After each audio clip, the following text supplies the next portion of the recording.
पूर्णमदः पूर्णमिदं पूर्णात् पूर्णमुदच्यते पूर्णस्य पूर्णमादाय पूर्णमेवावशिष्यते। ओम शांति शांति शांति। शंकरं शंकराचार्यं केशवं बादरायणं सूत्रभाष्य कृतौ वन्दे भगवन्तौ पुनः पुनः। ईश्वरो गुरुरात्मेति मूर्तिभेद विभागिने व्योमवद्व्याप्तदेहाय दक्षिणामूर्तये नमः। ओम शांति शांति शांति। पतित पावनी कलुष भंगिनी माँ गंगा के तट पर संवर्धित विद्यालोक न्यास हरिद्वार से आप स्वाध्याय श्रवण कर रहे हैं। आज गीता के दूसरे अध्याय का 39वां श्लोक है। पहले उच्चारण। एषा ते भीता सांख्ये बुद्धिर्योगेति मां शृणु बुद्ध्या युक्तो यया पार्थ करम बंधम प्रहास्यसि। भगवान कर यहाँ तक जो बातें बताई वह सांख्य बुद्धि अयुता।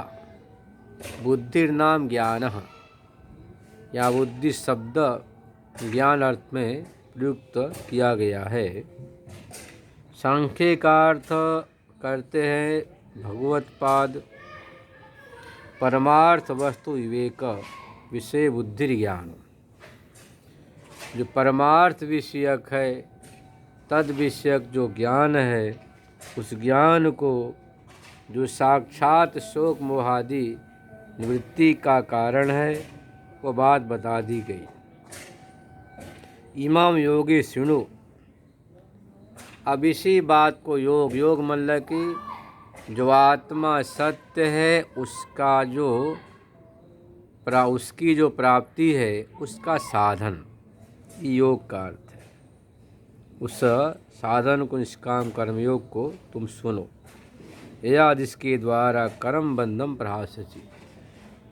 जो तुम्हारे मन में विचिकित्सा बनी हुई है कि युद्ध करना तो क्षत्रिय होने के कारण मेरा धर्म है, परंतु युद्ध में जो मारे जाएंगे, जो हिंसा होगी, जो हमारे कुल गुरु हैं, विद्या गुरु है, शिक्षा दीक्षा गुरु, द्रोणाचार्य, कृपाचार्य, धौम्य और भीष्म आदि,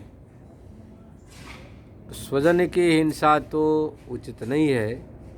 इस कर्म से बंधन मतलब बंधो नाम पापः, बंधन होगा। यह जो तुम्हारी सोच है उस सोच की निवृत्ति होगी। कर्म बंधन को तुम दूर कर दोगे, मतलब कि उससे तुम्हें मुक्ति मिल जाएगी। अब वह क्या कर्म योग है उसके महात्म्य को बता रहे हैं। उस निष्काम कर्म योग के महात्म्य। सामान्यतया जो आप कर्म करते हैं उस कर्म के साथ जो हमारी अहंता और ममता होती है। अहंता मतलब यह मैं हूँ, इस कर्म का मैं संपादन करने वाला हूँ, और यह कर्म का फल है और ये मेरे हैं, जो मेरे बाद इस कर्म के फल के भोक्ता बनेंगे। इस प्रकार का जो कर्म और कर्म फल में जो भोक्तृत्व है,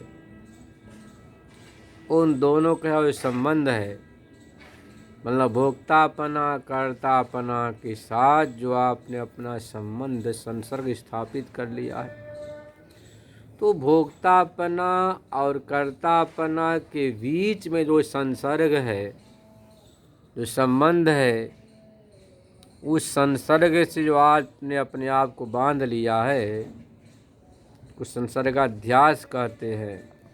सब कुछ तो परमात्मा के द्वारा हो रहा है, आप तो निमित्त मात्र हैं।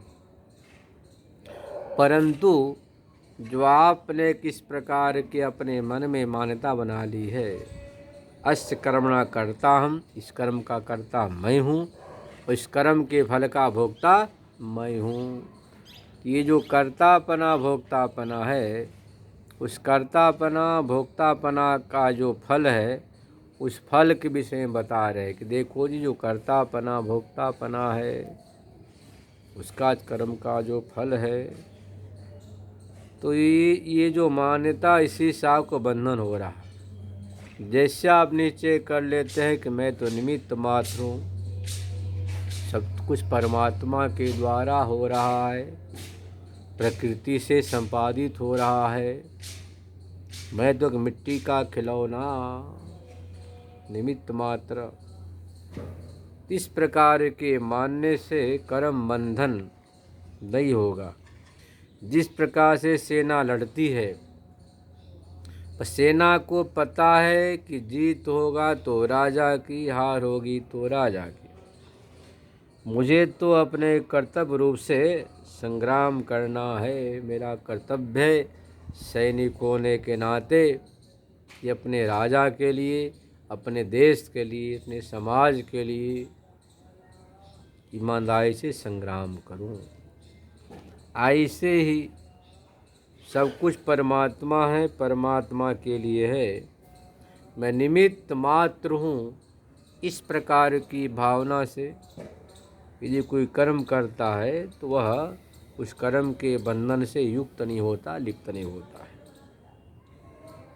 नेहाभिक्रम नाशोस्ति प्रत्यवायो न विद्यते स्वल्पमप्यच धर्मस्य त्रायते महतो भयात्।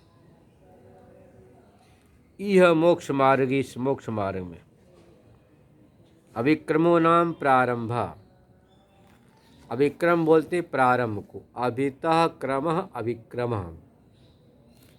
संस्कृत साहित्य में अर्थ करने की एक विशेषता है, शब्दों का पदच्छेद कीजिए।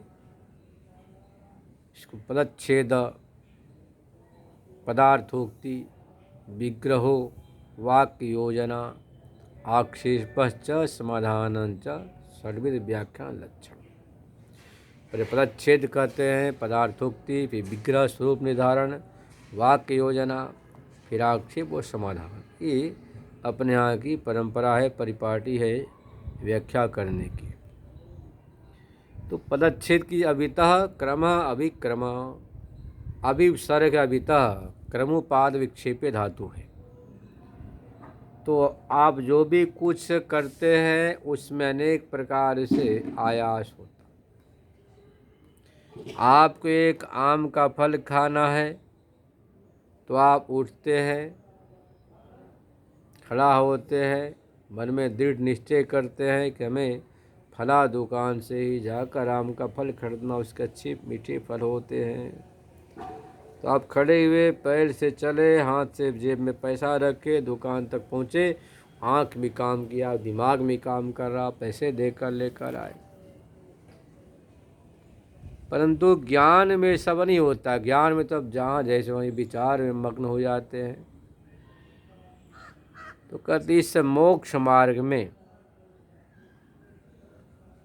पारमार्थिक मार्ग में, भगवत प्राप्ति के मार्ग में जो अभिक्रम है, जो आप प्रारंभ करते हैं, कुछ भी प्रारंभ करें, कोई भी कर्म प्रारब्ध करें, तो कोई भी कर्म प्रारंभ करें, उस प्रारंभ का जो मूल कर्म उसका नाश नहीं होता है।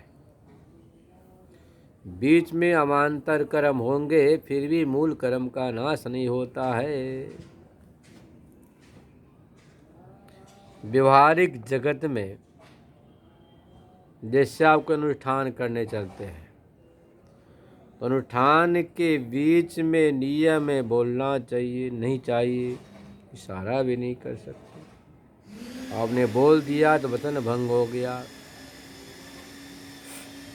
समझे ना। इसलिए तो भगवान शंकर की आराधना में विष्णु भगवान का जो नियम था 1000 कमल से पूजा करना। एक दिन एक कमल घट गया तो बोल नहीं सकते, इशारा नहीं कर सकते। लक्ष्मी जी हैं पर इशारा कैसे करे, वचन भंग होगा, अनुष्ठान में वैगुण्य हो जाएगा।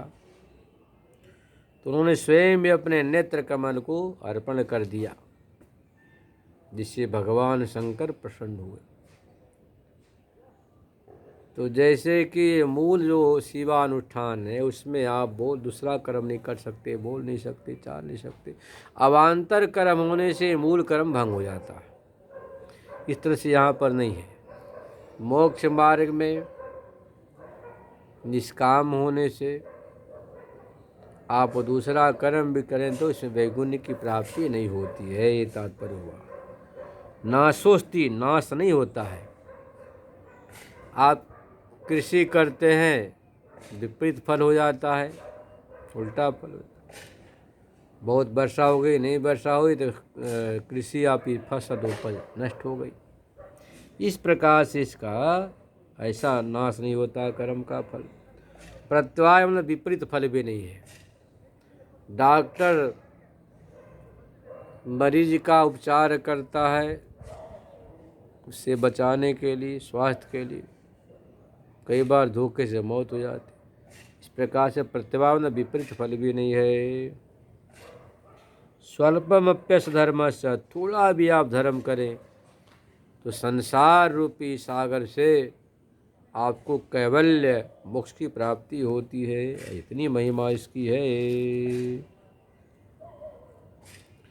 त्रायते रक्षति महतो भया, संसार भय जन्म मरणाय लक्षणा, जन्म मरणाय लक्षण से मुक्ति मिल जाती है।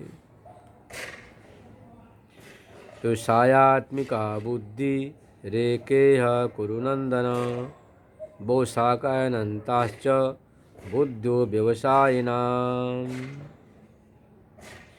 कहते देखो भाई, व्यवसायत्मिका बुद्धि रेकेह, निश्चयात्मिका बुद्धि तो एक ही होती है। आत्मा एक है, परमात्मा एक है, तद विषयनी बुद्धि एक होती है। और जो अव्यवसायत्मिका निश्चय से अनात्म वृत्ति वाली जो बुद्धि है वह अनात्मा के नानों से अभी नाना है। अव्यवसाय नाम अनंता बहु शाखाओं वाली होती है बुद्धि वृत्ति ही। जैसे मान लो अब कोई बालक है, अब बच्चों को समझाते हैं कि बेटा पढ़ लो, लिख लो, वृत्ति को सुधारो, तब जाकर तुम्हें अच्छे घराने की खानदानी बेटी मिलेगी, बहू मिलेगी। वह जिद करे, बात मुझे विश्वास है, परंतु पहले घर में अच्छी बहू आ जाए, अच्छे लड़की से शादी करा दो,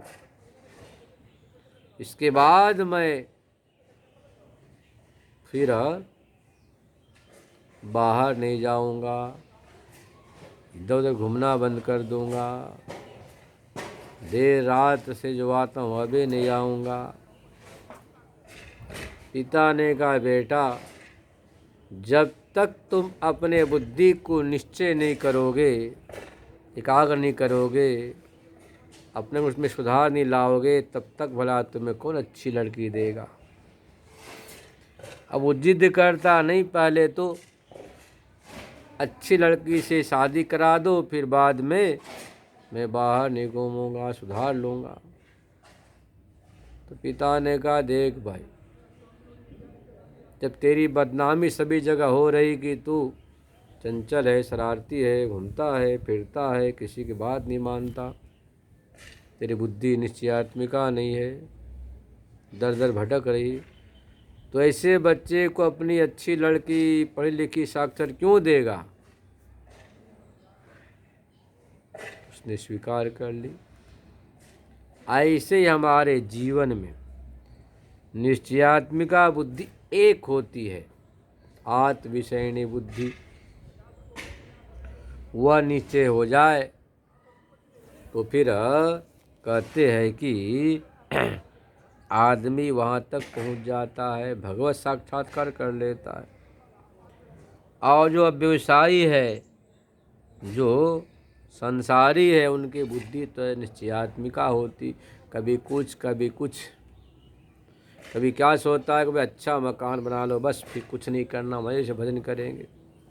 मकान बन गया, फिर कहते अरे बुढ़ापा में क्या करेगा, फिर व्यवस्था कर ली।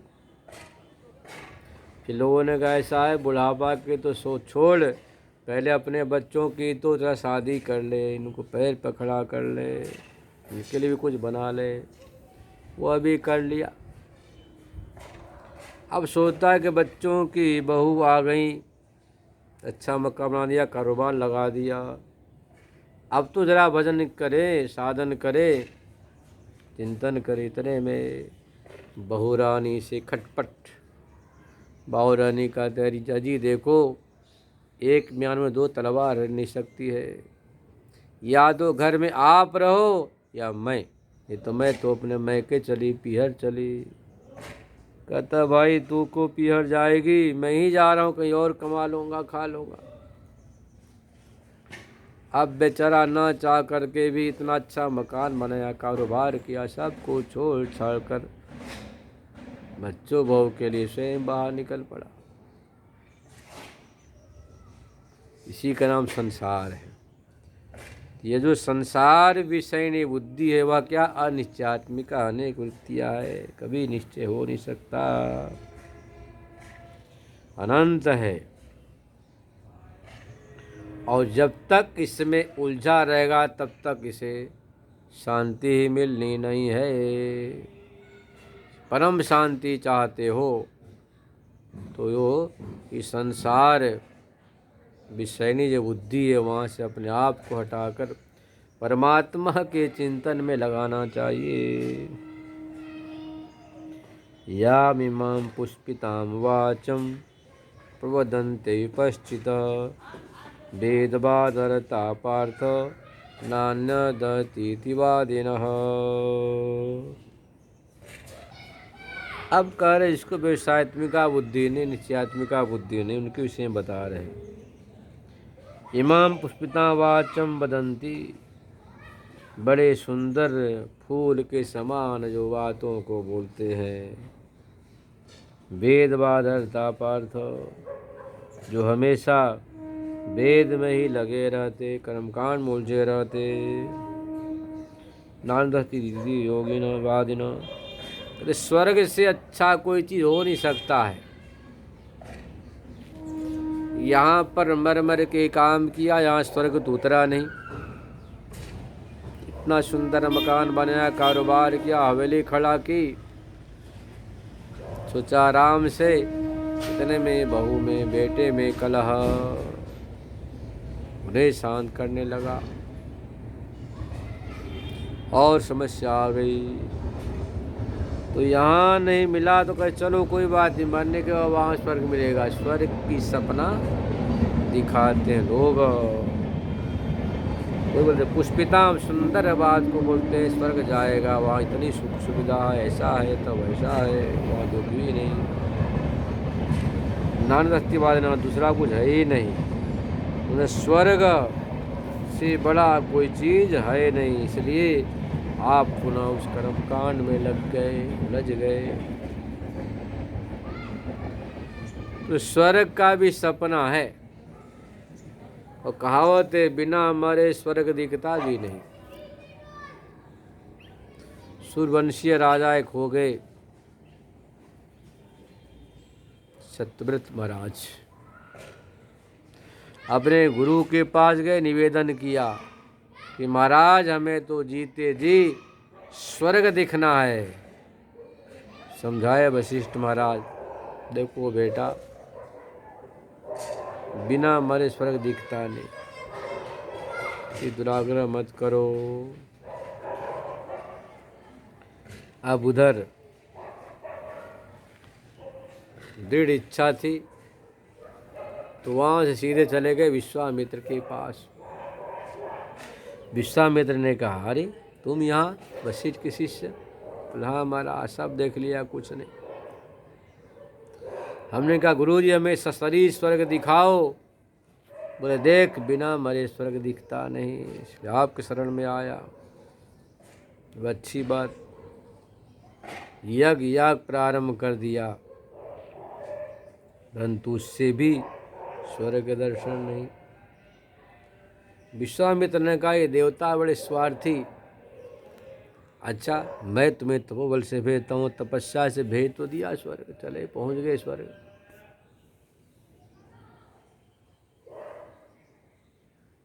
परंतु जब वहाँ पहुँचे तो सबने कहा, रे मर्तलोक का मनुष्य आया। मनुष्य की सबसे कमजोर न से प्रशंसा, तारीफ, झूठ मूठ का तारीफ शुरू कर दिया। अरे वाह, तुम कितने बड़े महान ऋषि, महान पुण्यात्मा। इतनी पुण्यात्मा हम में से किसी की नहीं, इतनी तपस्या हमने कभी नहीं करी। हमें भी मरकर स्वर्ग आना पड़ा, पर तुम तो सशरीर स्वर्ग पहुँचे। बताओ तुमने कौन सा ऐसा पुण्य किया? बस सुनना था कि स्पीकर चालू, प्रशंसा शुरू, आत्म प्रशंसा।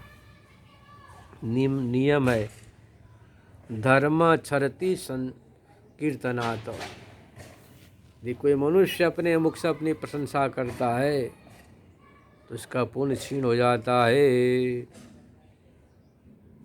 पुण्य क्षीण होते ही बोले, पता अब नीचे गिरने लगे, मुख नीचे पैर ऊपर। पुकारा, जोर से चिल्लाए, गुरु महाराज बचाओ बचाओ बचाओ बचाओ। ऐसा कहा, बचाओ बचाओ, समझे ना।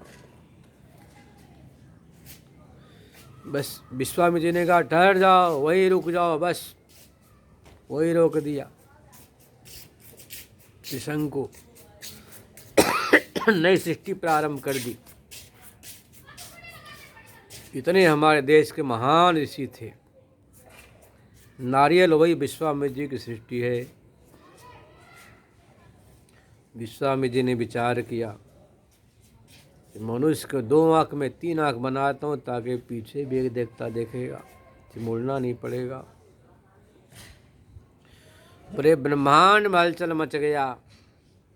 तब देवताओं ने आकर बड़ी विनती की, प्रार्थना की कि चलो आपके शिष्य को हम स्थान देते हैं स्वर्ग में, स्वर्ग के दरवाजे पर आप क्षमा करो। तब जाके विश्वामित्र जी संतुष्ट होकर मन गए। विचार करो, बिना मरे स्वर्ग नहीं दिखता है। और सुंदर बातों को, व्यवहार जगत की बातों को सुनकर आप अमूल्य जीवन को बर्बाद कर देते, भगवान की भक्ति नहीं करते। यही पुष्पिताम वाच्य। कामात्मान स्वर्ग परा जन्म कर्म फल प्रदाम क्रिया विशेष बहुलाम भोगेश्वर्य गतिम प्रति। कामात्मान स्वर्ग परा, बस स्वर्ग से बड़ी और कोई इच्छा कामना हो नहीं सकती है। जन्म कर्म न पुरुषार्थ का सबसे बड़ा फल क्या है? स्वर्ग। क्रिया विशेष बहुलाम, बहुत क्रियाओं को करते हैं। भोगेश्वर्य गतिम प्रति, भोग और ऐश्वर्य की प्राप्ति के लिए आप इसी में उलझे रहते हैं। इसी का नाम है ज्ञान। जन्म कर्म फल प्रदाम कर्मण फलम कर्म फलम, जन्मैव कर्म फलम जन्म कर्म फलम तत्प्रदाति इति। जन्म कर्म फल प्रदा तां वाचम प्रवदन्ति तेनुसज्जते। जन्म कर्म फल प्रदाम का अर्थ हुआ कि आपके जन्म का, कर्म का फल क्या है? तो कहते हैं स्वर्ग। ऐसा बोलते हैं। क्रिया विशेष बहुलां क्रियाणां क्रिया विशेषा ते बहुला यस्यां वाचितां स्वर्ग पशु पुत्राद्यर्था यया वाचा बाहुल्येन प्रकाश्यन्ते। भोगेश्वर्य गतिं प्रति भोगेश्वर्यं च भोगेश्वर्ये तयोर्गति प्राप्ति भोगेश्वर्य गति तां प्रति साधनभूता ये क्रिया विशेषा तद्बहुलां तां वाचं प्रवदन्तो मूढ़ा संसारे परिवर्तन्ति इति प्रायः। अज्ञानी जीव मात्र उसी में उलझे रहते हैं, यही तो अज्ञान है। जब तक आपको आत्मा अनात्मा का निश्चय नहीं होता तब तक मनुष्य इसी अज्ञान में उलझा रहता है। इसलिए कहते हैं आसुप्ति अमृते अमृते नैत कालम वेदांत चिंतया। जागने से सोने तक जन्म मृत्यु पर्यंत हमेशा वेदांत के चिंतन में ही जीवन यापन करना चाहिए। न दद्यात अवसर मनागपि काम क्रोधादिना। कामना को क्रोध को जरा भी अवसर देना नहीं चाहिए। ये सबसे बड़ी मनुष्य जीवन की सफलता है। शेष कल सुनेंगे। ओम शांति शांति शांति।